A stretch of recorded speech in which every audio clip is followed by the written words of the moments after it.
Bonjour tout le monde, c'est Steph, bienvenue sur la chaîne YouTube principale. Aujourd'hui, on va parler d'étalonnage, de color grading.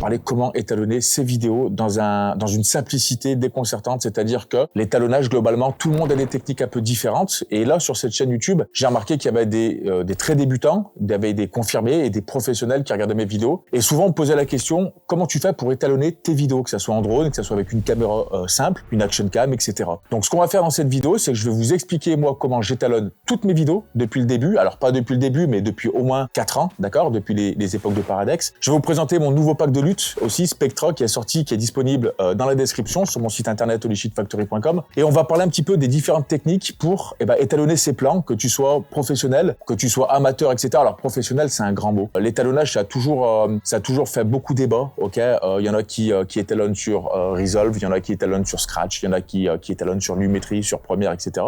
Il y a les très professionnels qui sont toujours en train de dire que les autres étalonnages, c'est nul. Je vais vous expliquer une bonne chose, une bonne fois pour toutes. L'étalonnage, c'est propre à chacun. Effectivement, il y a des codes à respecter, il y a des règles à respecter, et c'est ce qu'on va voir aujourd'hui. Mais on va pas se prendre la tête. Moi, je vais vous expliquer comment j'étalonne mes vidéos à moi. Je vous laisserai des exemples. Mais par exemple, ici, si on revient en S-Log 3, par exemple, vous voyez que c'est flat. Et si je fais hop, on revient étalonner, ok?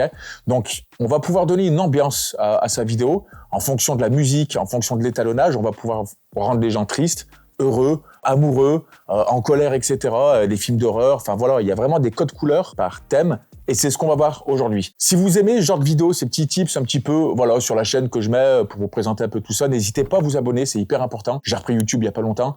On fait une vidéo par semaine au moins. Je vous incite à aller voir toutes les autres vidéos que je fais. Vous mettez la cloche aussi, parce que vous êtes au courant des prochaines vidéos qui vont sortir. Et surtout, je voulais vous remercier sur toutes les autres vidéos que j'ai faites. Vous êtes extrêmement nombreux à commenter les vidéos, à les liker, etc. C'est peut-être insignifiant pour vous, mais pour moi, pour l'équipe qui bosse avec moi maintenant, c'est hyper gratifiant de voir que les vidéos, par exemple, elles font des vues, elles suscitent un petit peu des interactions, elles soient partagées sur des groupes, etc. C'est toujours hyper important, ok? Donc vraiment merci du fond du cœur, parce que je pensais être quelqu'un de très simple. Alors, je suis quelqu'un de très virulent, sur Internet, on le sait, mais je suis quelqu'un de très simple, et quand je parle comme ça vient du ventre, ça vient du cœur, et vraiment merci pour votre confiance et d'être toujours aussi présent. Alors, première des choses déjà, peu importe le matériel que tu vas utiliser, que ça soit une caméra cinéma, que ça soit une caméra plutôt vlog, un drone FPV, peu importe. Donc aujourd'hui, ça veut dire quoi? Ça veut dire que si on fait dans les grandes lignes, parce qu'on n'est pas là pour se prendre la tête, je pense qu'il y a des gens qui veulent aller à l'essentiel et gagner du temps. Et puis c'est pas le but de la chaîne de vous apprendre à faire de l'étalonnage. Je me prétends pas coloriste, loin de là. Mais sur n'importe quelle caméra, comme je vous disais, on peut shooter soit en Rec 709, donc c'est-à-dire que t'as pas de profil d'image. Tu vas shooter, ça va être déjà contrasté, ça va être déjà pré-étalonné avec une certaine saturation. Ça fonctionne plutôt bien, mais si tout le monde shoot comme ça, tout le monde a les mêmes couleurs, ok? Donc ça veut dire que c'est du neutre, c'est du basique. Et ensuite, sur les caméras, on va avoir des profils dits flat ou log, d'accord? Donc pour pas rentrer dans les détails, le log, globalement, c'est ce que vous voyez maintenant, c'est-à-dire que c'est du très flat. On va avoir une beaucoup plus grande latitude en fait en post-production. Donc ça veut dire que les highlights sont beaucoup plus écrasés. On va pouvoir les augmenter ou les écraser un peu plus. Les masters, c'est-à-dire les master black, les tons foncés, ils sont aussi assez débouchés. On va pouvoir les écraser un peu plus. On a vraiment sur toute ma gamme une beaucoup plus grande plage de dynamique. En fait, c'est un peu compliqué, mais une latitude plutôt pour pouvoir travailler nos couleurs, faire un contraste un peu plus poussé, etc. D'accord? Et moi, par exemple, comme j'étalonne mes images sur n'importe quelle caméra aujourd'hui, si vous voulez avoir la pleine possibilité des couleurs, souvent on a des caméras, si on shoot en Rec 709, on va avoir du 420 8 bits par exemple. Souvent maintenant, si on shoot en log, donc peu importe la caméra, chaque caméra a un log. Panasonic, c'est du V-Log. Canon, c'est du C-Log, Sony, c'est du S-Log. Souvent, ça commence par la lettre de la caméra. Les petites Instago 3, c'est du E-Log. Ok, enfin là, c'est la S2 Pro. Et c'est des profils qui sont en interne justement pour pouvoir permettre à l'utilisateur de pouvoir étalonner avec du log. Ok. Donc globalement, en fait, avec ce fichier flat, on va l'uniformiser en post-production en Rec 709. Mais le fait d'avoir shooté en log, ça nous permet d'avoir une meilleure plage dynamique, d'accord? Ça nous permet de certains boîtiers de pouvoir shooter en 4:2 10 bits, d'avoir vraiment plus de nuances de couleurs, d'éviter du banding, etc. Enfin vraiment, sans rentrer dans les détails, avoir une meilleure qualité d'image, souvent peut-être même un meilleur débit, etc. D'accord? C'est pour ça que je conseille aux gens de shooter en log. Sur les drones, sur un Mavic 3 par exemple, on a le D-Log, le D-Log M, etc. de chez DJI, D-Log, DJI Log, ok. Et moi, ce que j'ai fait, c'est que sur mon pack de lutte aujourd'hui, eh ben, mon fichier, vous allez l'intégrer directement sur un profil log de votre image. Donc, pour pas être chiant, peu importe la caméra que tu as, par exemple, si tu as un avatar, tu vas shooter en log avec, donc tu vas avoir un fichier flat, ça va être très désaturé. Même si tu shootes avec un coucher de soleil, tu vas avoir du mal à le voir parce que c'est presque en noir et blanc, on a l'impression. Mais c'est là où justement, tu vas pouvoir avoir toute la latitude de ton drone. Tu appliques mon fichier cube, mon fichier LUT que justement j'ai fait au préalable, tu vas l'incruster dedans et c'est là où la magie va opérer. Quand je dis magie, je mets un gros warning sur l'écran ici. Un pack de lutte, il en existe des centaines de milliers, je suis sûr, sur Internet. Et ils sont vraiment tous super bien, j'en suis sûr. Mais pas autant que les miens. Non, je rigole, c'est pas vrai, ça c'est pour faire chier les gens. Mais en vrai de vrai, des packs de lutte, il en existe des tonnes. Mon pack de lutte, si Steven Spielberg demain fait un pack de lutte, si Luc Besson fait un pack de lutte, peu importe, il faut arrêter de croire que quand tu prends ton fichier lutte, que tu le mets dans ta vidéo, que ça va faire de la magie, ça y est, ta vidéo elle est étalonnée. C'est pas vrai. Déjà, il y a des règles à respecter. Première règle, vous allez respecter votre température, votre balance des blancs. Si tu commences à shooter un truc où t'es trop chaud et tu vas commencer à défoncer les skin tones ou alors t'es trop froid ou tu vas ressembler à un zombie, t'as beau mettre n'importe quelle lutte, la lutte va affecter, ça s'appelle une look up table, ok? Je vous laisse un descriptif ici pour ceux qui veulent lire un petit peu et voir un petit peu à quoi ça ressemble, mais vous allez sur Internet, vous trouvez toutes les infos. Mais globalement, en fait, on va changer la teinte, on va changer la saturation des couleurs, on va changer des fois même l'exposition, plein de choses comme ça, le chromatique, etc. On va vraiment changer pas mal de choses et ce petit fichier ensuite, il va avoir une influence sur votre vidéo, d'accord?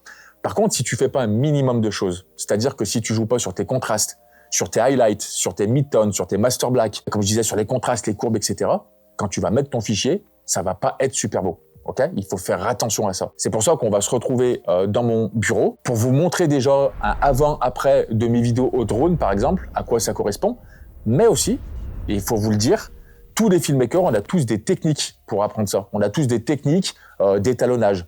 Moi, par exemple, sur les tips, donc il y a le bouton rejoindre, j'incite encore les gens à soutenir la chaîne. C'est une souscription, c'est comme un sub sur Twitch. Sauf que là, vous avez un tuto toutes les semaines avec le niveau charpentier d'image. Et vraiment, je le dis, toutes les personnes qui suivent ça depuis des années, il s'est créé des centaines d'entreprises. Je vous le dis, c'est pas un truc que je vous vends à un mec influenceur qui arrive. Non, non, vraiment, moi, je suis un mec simple, je fais caca comme tout le monde, je viens de nulle part. Mais moi, ce que je vous vends et ce que je vous dis, c'est la vérité, ok? Mais globalement, vous avez des tips qui sortent toutes les semaines avec plein de techniques différentes, que ça soit étalonnage, que ça soit sound design, comment faire une vidéo de A à Z en drone, comment faire cet effet spécial, comment faire cette transition et comment faire des étalonnages avec des masques, avec des blockings, etc. Ça, c'est ce que j'apprends, ok? Moi, j'ai une technique d'étalonnage qui va être différente de ton autre créateur préféré. Mais j'ai mon étalonnage à moi. Et à chaque fois que je suis dans un mood, je vais essayer au maximum de faire en sorte que mon étalonnage va correspondre et matcher avec mon mood. C'est ça que je vous apprends aujourd'hui. C'est pour ça que j'ai fait un pack de luttes qui s'appelle Spectra. Il y a 7 luttes à l'intérieur. C'est 7, bon, je vais appeler ça cinématique parce que c'est un mot qui est à la mode, mais ça va être 7 profils de couleurs dits cinématiques différents en fonction du lieu où tu te trouves, etc. Mais il y a des règles à respecter. Ce qu'on va faire, c'est que on va se retrouver tout de suite sur mon bureau et je vais vous montrer étape par étape sur Adobe Premiere. C'est comme ça que je travaille. Ça marche globalement sur tous les logiciels qui acceptent les fichiers LUT en .cube. Je connais pas toutes les compatibilités des logiciels, les Filmora, les trucs un peu plus, voilà. Mais je sais que Final Cut, Resolve, Adobe Premiere, After Effects, plein d'autres logiciels de 3D acceptent mes fichiers, d'accord? On se rejoint tout de suite pour vous montrer les étapes par étape. Vous allez voir, c'est très très simple. Comment étalonner les vidéos comme moi. On est dans mon bureau. Est-ce que tu veux voir la simplicité à laquelle tu peux faire un étalonnage avec ma technique? Il n'y a rien de compliqué. Je le redis, je fais un gros disclaimer parce que je parle beaucoup dans mes vidéos. Je ne suis pas étalonneur. En tout cas, j'ai le mérite de faire mes étalonnages. Ça a le mérite de plaire aux gens. J'ai eu que des retours positifs sur mes vidéos. Sur la dernière, d'ailleurs, j'ai mis un petit coup de boost en plus. Regarde bien la simplicité. Je suis sur Adobe Premiere. Tu peux être sur n'importe quel logiciel qui accepte mon fichier .cube. J'ai un plan ici en R3S que j'ai été au Dolomites, shooté en D-Log, ok? Ou D-Log M, je sais plus. Bon, bref, je glisse des pauses. Tout simplement, je vais aller dans Créatif ici, sur Lumetri. J'ai pas besoin de faire le calque d'effet. Je vais dans Parcourir et je vais sélectionner une lutte. Tout simplement. Les luttes que je vous ai faites sont déjà pré-loguées, d'accord? Ça veut dire qu'elles vont marcher directement sur des fichiers log et flat, mais aussi sur des fichiers déjà pré-étalonnés ou Rec 709. Il y a peut-être des gens parmi vous qui n'ont pas envie de se faire chier à shooter en log, en flat, etc. parce qu'ils ont peur, machin. Et bien là, même si tu as shooté en Rec 709, etc., tu vas mettre la même lutte, mais avec beaucoup moins d'intensité. Mais le résultat sera le même, à peu près, avec une moins bonne plage dynamique, forcément, un peu moins de latitude, etc. Sinon, ça sert à rien de shooter un log. Hein. Mais le résultat, il sera à peu près similaire en termes de créatif, d'accord, en termes de rendu. Et le workflow de travail sera exactement le même. Donc là, par exemple, si je prends Obsidian Mood, boum, vous voyez qu'une lutte, c'est pas magique. C'est là où j'interviens. N'importe quelle lutte que vous allez mettre, vous allez vous dire, mais c'est sombre, etc. Oui, c'est là où il faut faire votre exposition, température, couleur, etc. Donc là, avant d'aller plus loin dans ce truc-là, je vais déjà faire un truc. Je vais augmenter dans correction de base, parce qu'on bosse en hiérarchique. C'est là où vous allez faire la base, contraste, highlight, mid-tone, shadow, etc. Okay, donc là, on va balancer un tout petit peu plus de température. On est quand même en coucher de soleil, par exemple. Je vais augmenter mes tons foncés. Et à partir de ce moment-là, là, on se dit, ouais, bon, c'est pas super beau. Regardez, je clique sur Alt, je laisse appuyer. Je drag and drop mon plan, je l'ai dupliqué. Effectivement, on va faire du multipass. L'étalonnage, ça ne passe pas que par de la couleur, ça passe aussi par des maskings, du tracking sur un truc, sur un machin, pour essayer d'avoir une plage dynamique différente, donner un look différent. C'est ça l'étalonnage aussi. Donc là, j'ai mon premier plan en l'air. Ce que je vais faire, c'est que je vais prendre l'outil opacité plume. Et là, l'arrache, je vais détourer juste le haut de ma montagne et mon ciel.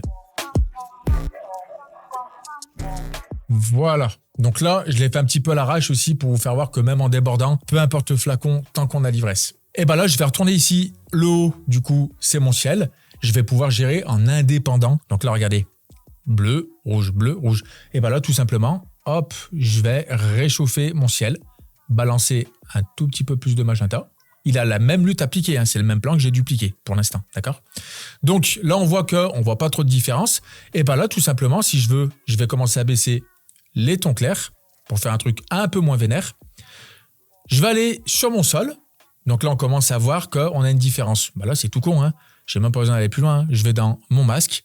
Et là, en contour progressif, boum, je lui fais péter un fade. Voilà, comme ça. Et je peux gérer sur l'expansion de mon masque. Vous voyez ici l'expansion de mon masque.